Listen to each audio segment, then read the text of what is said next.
ರಣದೀಪ್ ಸಿಂಗ್ ಸುರ್ಜೇವಾಲಾ ಬದಲಾವಣೆ ಸಾಧ್ಯತೆ ಇದೆ. ಉಸ್ತುವಾರಿಯಾಗಿ ಸುರ್ಜೇವಾಲಾ ಅವಧಿ ಮುಂದುವರೆದಿದ್ರು.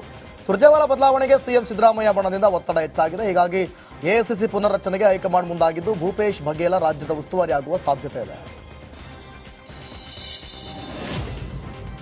ವಕ್ಫ್ ತಿದ್ದುಪಡಿ ಕಾಯ್ದೆ ರಾಜ್ಯಸಭೆಯಲ್ಲಿ ಮಂಡನೆಯಾಗಿತ್ತು. ವರದಿ ವಿಚಾರದಲ್ಲಿ ಸಂಸತ್ನಲ್ಲಿ ಕೋಲಾಹಲ ನಡೆಯಿತು. ಜಂಟಿ ಸಂಸದೀಯ ವರದಿಗೆ ವಿಪಕ್ಷಗಳ ಆಕ್ಷೇಪ ವ್ಯಕ್ತಪಡಿಸಿದ್ರು.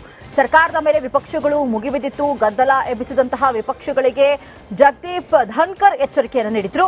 ವಕ್ಫ್ ತಿದ್ದುಪಡಿ ಕಾಯ್ದೆ ವಿರುದ್ಧ ಪ್ರತಿಭಟನೆ ನಡೆಸೋದಾಗಿ ಸರ್ಕಾರಕ್ಕೆ ಮಲ್ಲಿಕಾರ್ಜುನ ಖರ್ಗೆ ಎಚ್ಚರಿಕೆಯನ್ನು ನೀಡಿದ್ರು. ಜೆಪಿಸಿಯಲ್ಲಿ ನಮ್ಮ ಅಭಿಪ್ರಾಯಗಳನ್ನು ಪರಿಗಣಿಸಿಲ್ಲ, ವರದಿ ಸಂವಿಧಾನ ವಿರೋಧಿ ಅಂತ ಹೇಳಿ ಮಲ್ಲಿಕಾರ್ಜುನ ಖರ್ಗೆ ಹೇಳಿದ್ರು. ಮೂಡಾ ಸೈಟ್ ಹಗರಣದ ಸುಳಿಯಲ್ಲಿ ಸಿಎಂ ಕುಟುಂಬ ಸಿಲುಕಿದೆ. ಮತ್ತೊಂದೆಡೆ ಲೋಕ ಕೇಂದ್ರ ಕಚೇರಿಗೆ ಮೂಡಾ ಕೇಸ್ ತನಿಖಾ ವರದಿಯನ್ನ ಮೈಸೂರು ಲೋಕಾಯುಕ್ತರು ಸಲ್ಲಿಸಿದ್ದಾರೆ. ಲೋಕಾಯುಕ್ತ ಐಜಿಪಿಗೆ ಉದೇಶ್ರಿಂದ ವರದಿ ಸಲ್ಲಿಕೆಯಾಗಿದ್ದು ಈ ವರದಿಯನ್ನ ಲೋಕ ಐಜಿಪಿ ಸ್ಕ್ರೂಟಿನಿ ಮಾಡಲಿದ್ದಾರೆ. ನಂತರ ಜನಪ್ರತಿನಿಧಿಗಳ ಕೋರ್ಟ್ಗೆ ವರದಿ ಸಲ್ಲಿಸಲಿದ್ದಾರೆ. ಮೈಸೂರಿನ ಉದಯಗಿರಿ ಪೊಲೀಸ್ ಠಾಣೆ ಮೇಲೆ ಕಲ್ಲು ತೂರಾಟ ನಡೆದಿತ್ತು. ಈ ಪ್ರಕರಣದಲ್ಲಿ ಪೊಲೀಸರು 15ಕ್ಕೂ ಹೆಚ್ಚು ಕಿಡಿಗೇಡಿಗಳನ್ನು ಬಂಧಿಸಿದ್ದಾರೆ. ಈ ಗಲಾಟೆಗೆ ಮೌಲ್ವಿ ಜೊತೆ ಎಸ್ಡಿಪಿಐ ಕಾರ್ಯಕರ್ತ ಪ್ರವೋಕ್ ಮಾಡಿದ್ದ. ಈವರೆಗೂ ಎಸ್ಡಿಪಿಐ ಮುಖಂಡ ಅಹ್ಮದ್ ಪೊಲೀಸರ ಕೈಗೆ ಸಿಗದೆ ತಲೆಮರೆಸಿಕೊಂಡಿದ್ದಾನೆ. ಈ ಘಟನೆ ನಡೆದು 3 ದಿನಗಳ ಬಳಿಕ ಪರಮೇಶ್ವರ್ ಎಚ್ಚೆತ್ತುಕೊಂಡಿದ್ದು ಮೈಸೂರಿಗೆ ಹೋಮ್ ಮಿನಿಸ್ಟರ್ ಭೇಟಿ ನೀಡಲಿದ್ದಾರೆ. ಗೃಹ ಸಚಿವರು ಪೊಲೀಸ್ ಅಧಿಕಾರಿಗಳ ಜೊತೆ ಸಭೆ ಮಾಡಲಿದ್ದಾರೆ. ಬಿಎಂಆರ್ಸಿಎಲ್ಗೆ ಮೆಟ್ರೋ ಪ್ರಯಾಣಿಕರು ಶಾಕ್ ಕೊಟ್ಟಿದ್ದಾರೆ. ಮೆಟ್ರೋ ಟಿಕೆಟ್ ದುಬಾರಿ ಹಿನ್ನೆಲೆ ಪ್ರಯಾಣಿಕರು ಮೆಟ್ರೋ ಬಿಟ್ಟು ಬಸ್, ಖಾಸಗಿ ವಾಹನದಲ್ಲಿ ಸಂಚರಿಸುತ್ತಿದ್ದಾರೆ. ಮೆಟ್ರೋ ಪ್ರಯಾಣ ದರ ಹೆಚ್ಚಳ ಬಳಿಕ 5% ಪ್ರಯಾಣಿಕರು ಮೆಟ್ರೋದಲ್ಲಿ ಸಂಚಾರ ಮಾಡುತ್ತಿಲ್ಲ. ಬಿಎಂಟಿಸಿ ಬಸ್ಗಳಲ್ಲಿ 1 ಲಕ್ಷಕ್ಕೂ ಹೆಚ್ಚುವರಿ ಜನ ಸಂಚಾರ ಮಾಡುತ್ತಿದ್ದಾರೆ.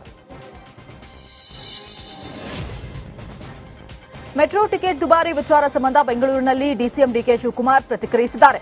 ಜನರ ಬಯಕೆಯಂತೆ ಸಿಎಂ ಗಮನಿಸಿ ಅಂತ ಹೇಳಿ ತಿಳಿಸಿದ್ದಾರೆ. ದರ ಹೆಚ್ಚಳದ ಫೈಲ್ ನನಗಾಗಲಿ ಅಥವಾ ಸರ್ಕಾರಕ್ಕಾಗಲಿ ಬರಲ್ಲ. ಬಿಎಂಆರ್ಸಿಎಲ್ ಅದರ ಬಗ್ಗೆ ಪರಿಶೀಲನೆ ನಡೆಸುತ್ತೆ.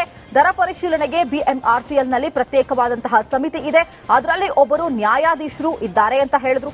ಸರ್ಕಾರ ಅಭಿಪ್ರಾಯ ತಿಳಿಸುತ್ತೆ, ಇದು ಅವರಿಗೆ ಬಿಟ್ಟದ್ದು ಅಂತ ಹೇಳಿ ಡಿಕೆ ಶಿವಕುಮಾರ್ ಹೇಳಿದ್ರು. We don't have any role. Karnataka ಸರ್ಕಾರ ಆಗಲಿ ನನಗಾಗಲಿ ಯಾವ ಫೈಲು ಬರೋದಿಲ್ಲ, ನನಗೆ ಯಾವುದು ರೋಲ್ ಇಲ್ಲ. ಜನದ್ದು ಬಯಕೆ ಇತ್ತು, ಅದನ್ನ ಮುಖ್ಯಮಂತ್ರಿಗಳು ಗಮನಿಸಿ ತಿಳಿಸಿದ್ದಾರೆ. ಅವರು ಅದನ್ನ ಪರಿಶೀಲನೆ ಮಾಡ್ತಾ ಇದ್ದಾರೆ. Interest of common man, best interest of BMRC. ಬೆಂಗಳೂರಿನ ಎಚ್ಎಎಲ್ನಲ್ಲಿ ನಿರ್ಮಾಣವಾದ HTT 40 ಏರ್ಕ್ರಾಫ್ಟ್ ನಲ್ಲಿ ಸಂಸದ ತೇಜಸ್ವಿ ಸೂರ್ಯ ಸಂಚಾರ ಮಾಡಿದರು. HTT 40 ಟ್ರೈನರ್ ಏರ್ಕ್ರಾಫ್ಟ್ ಆಗಿದ್ದು ಕ್ಯಾಪ್ಟನ್ ಅವಸ್ಥಿ ಜೊತೆ ರೈಡ್ ಮಾಡಿದ ಸೂರ್ಯ ಭಾರತದ ಸೇನೆಗೆ HALನಿಂದ ನೀಡಿದಂತಹ ಕೊಡುಗೆಗಳನ್ನು ಸ್ಮರಿಸಿದರು.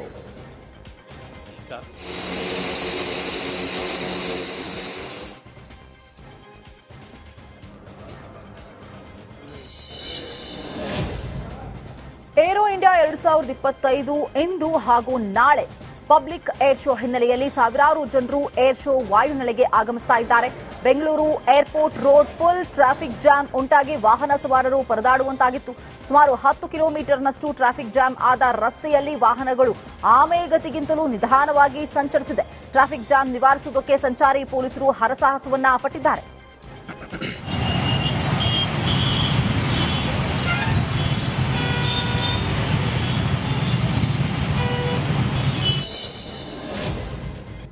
ಶೀಘ್ರದಲ್ಲೇ ಬೆಂಗಳೂರು ಸೇರಿದಂತೆ ರಾಜ್ಯದ ಜನರಿಗೆ ಕರೆಂಟ್ ಬಿಲ್ ಶಾಕ್ ತಟ್ಟಲಿದೆ. ವಿದ್ಯುತ್ ದರ ಏರಿಕೆ ಸಂಬಂಧ ಬೆಸ್ಕಾಂ ಕಚೇರಿಯಲ್ಲಿ ಎಂಡಿ ಶಿವಶಂಕರ್ ನೇತೃತ್ವದಲ್ಲಿ ಸಭೆ ನಡೆದಿದೆ.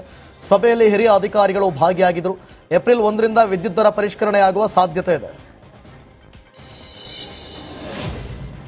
ಬೆಳಗಾವಿ ತಾಲೂಕಿನ ಬಸರಿಕಟ್ಟಿ ಗ್ರಾಮದಲ್ಲಿ ಫೈನಾನ್ಸ್ ಮ್ಯಾನೇಜರ್ ಮೋಸದಿಂದಾಗಿ ಕುಟುಂಬವೊಂದು ಬೀದಿಗೆ ಬಿದ್ದಿದೆ. ಬೆಳಗಾವಿಯ ಮಣಪುರಂ ಖಾಸಗಿ ಫೈನಾನ್ಸ್ನಲ್ಲಿ ಯಶವಂತ ಕೋಲ್ಖಾರ್ 7 ಲಕ್ಷ ಲೋನ್ ಅನ್ನ ಪಡೆದಿದ್ರು. ಯಶವಂತ್ ಲೋನ್ ಪಡೆದು 3 ವರ್ಷ ಕಂತು ಕಟ್ಟಿದ್ದಾರೆ.